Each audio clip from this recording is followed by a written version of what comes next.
ანტინარკოტიკული კამპანია გრძელდება. თბილისის მერი, განათლებისა და მეცნიერების მინისტრი, სპორტისა და ახალგაზრდულ საქმეთა მინისტრი და მთავარი პროკურორის პირველი მოადგილე სხვადასხვა უნივერსიტეტის სტუდენტებს შეხვდნენ და მათ ანტინარკოტიკული პროგრამის დეტალები გააცნეს.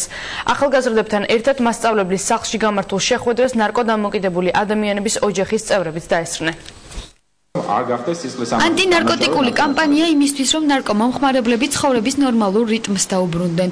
უახლოეს მომავალში საქართველოში ნარკოდამოკიდებულთა ალტერნატიული სარეაბილიტაციო ცენტრი აშენდება, სადაც წამალდამოკიდებული ადამიანები მკურნალობის გავლა შეძლებენ.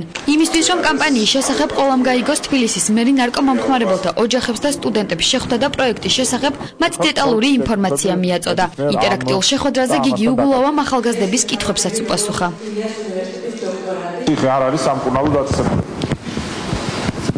ამიტომ აქტიურად დადგა ეს საკითხი, რომ ჩვენ საზოგადოებას შევთავაზოთ ისეთი მექანიზმი, რომელიც ეფექტური იქნება, მაგრამ ამავდროულად არ იქნება პენიტენციალური დაწესებულება. ანუ იქნება სამკურნალო დაწესებულება გამაჯანსაღებელი, რომელიც ფსიქოლოგიურად იქნება თუ ფიზიოლოგიურად ადამიანს გამოიყვანს. პროპაგანდა იმისა, რომ ჯანსაღი ცხოვრებით ვიცხოვროთ და არ მოვიხმაროთ ნარკოტიკებს, ვფიქრობ ძალიან ნამდვილად მნიშვნელოვანი იყო და ჩემი კითხვაც შეეხებოდა სწორედ ამ თემას. მიუხედავად იმისა, რომ ქვეყანაში ნარკომომხმარებელთა რიცხვი 32%-ით შემცირდა, ნარკომანია სერიოზულ პრობლემად ისევ რჩება. ამიტომ ანტინარკოტიკულ კამპანიაში პარლამენტი, მთავრობა და პროკურატურაა ჩართული.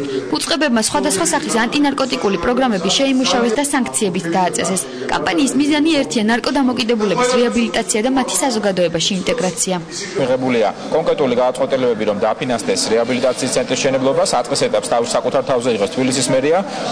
ამასობაში იმედია მიღებული იქნება კანონპროექტის და უკვე კონკრეტული ჯარიმებიდან მიღებული თანხები წარიმართება სწორედ ნარკოდამოკიდებული პირების რეაბილიტაციისთვის. ძალიან მნიშვნელოვანია, რომ ამ ოჯახებს, რომლებიც სამწუხაროდ ნარკოდამოკიდებული წევრები ყავთ, მივცეთ საშუალება, რომ თითოეული ესეთი ადამიანი დაუბრუნდეს თავის ოჯახს, დაუბრუნდეს ნორმალურ ცხოვრებას.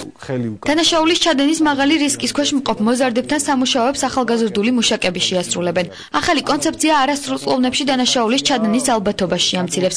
ანტინარკოტიკული კამპანიის ფარგლებში ჯანსაღი ცხოვრების პოპულარიზაციის მიზნით სხვადასხვა სპორტული შეჯიბრებებიც გაიმართება.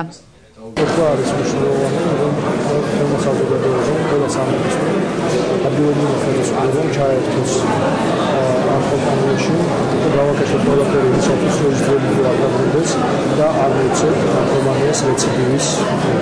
მე ვფიქრობ, ეხლა დღეს ჩვენ უნდა ვიძრუნოთ ყველა მეთოდ პრევენციაზე, ამიტომაც სტუდენტები არიან ძირითადად ის ნაწილი, ვინც უნდა მოგვეხმარონ და ერთობლივად უნდა გავაკეთოთ ანტინარკოტიკული კამპანია. სტატისტიკის მიხედვით 2010 წლის შემდეგ ნარკომომხმარებელთა რიცხვი 32%-ით შემცირდა. შემცირდა ასევე მათ მიერ ჩადენილი სისხლის სამართლის თუ სხვა დანაშაულები. იმისთვის, რომ ანტინარკოტიკული კამპანია წარმატებით განხორციელდეს, სახელმწიფო საზოგადოებასთან ერთად აღნიშნული პრობლემის გადაჭრის გზებზე შეხვედრებს ისევ განაგრძობს.